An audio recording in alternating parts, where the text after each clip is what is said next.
Allowing yourself to always know that you can reach deeper inside yourself, because you are a gold mine.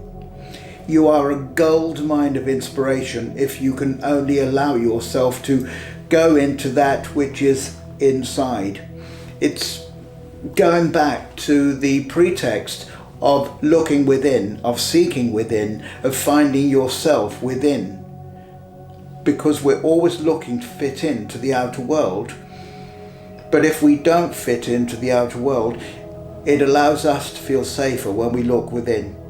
And then the climate within reveals to us many of the mysteries, because they come to us in feelings. They're deep rooted, they're in our soul canal, that part of us which is connected so strongly with the earth and the heartbeat of the earth and the resonance of the earth, that the gardener who is out working in the land, working with the trees, they are working either very practically, or you'll get those who have the green fingers, and these are the people who are working with the instinct of just knowing how to do things in a better way. So if you can allow yourself to go into that instinct and feel it on the inside and allow it to grow, it then creates for you protective layers on the outside, so that where you feel vulnerable, you begin to build up layers of protection. This is what would be the beginning of understanding the term psychic self-defense. Psychic self-defense is something that you provide for yourself on the inside. It's not like wearing a suit of armor and putting up a shield and then attacking someone with a sword. You can't use psychic self-defense in that particular manner. It's structurally something that you look at on the inside of yourself. And as you look at yourself on the inside, if you're honest, and again, it's to do with that old term of self-awareness, if you feel that there is a fear inside of you, where does it come from? Instead of saying, oh, I'm afraid, and being like the rabbit caught in headlights, ask yourself the question. You have to stop, and ask yourself the question, where is that coming from? And just allow it to grow inside you. It can be a bit scary. It can make you feel nervous and insecure. But then you might get that feeling which is rising up inside you, and it reminds you of an incident when you were a child, when you were a teenager, something your best friend said, something that humiliated you and put you down, and you took it personally.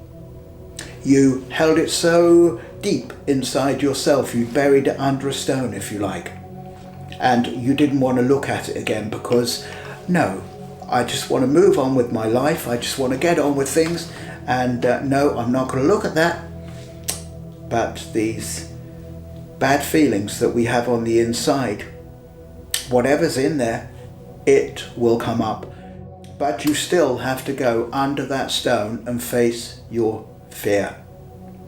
Fear of water, fear of drowning, fear of fire, fear of open spaces, closed spaces, fear of flying.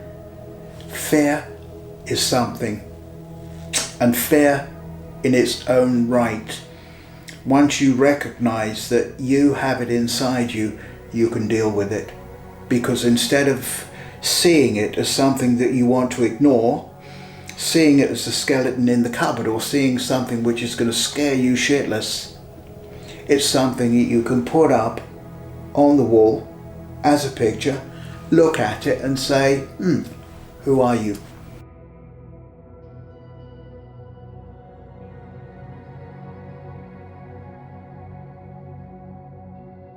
I believe Dr. Carl Jung, a famous psychiatrist, psychoanalyst, he was very much into dream therapy and said that if you have a dream and something or someone is chasing you in that dream, it will continue to replicate night after night until you reach the point where you turn round and you look at it and you see it for what it is.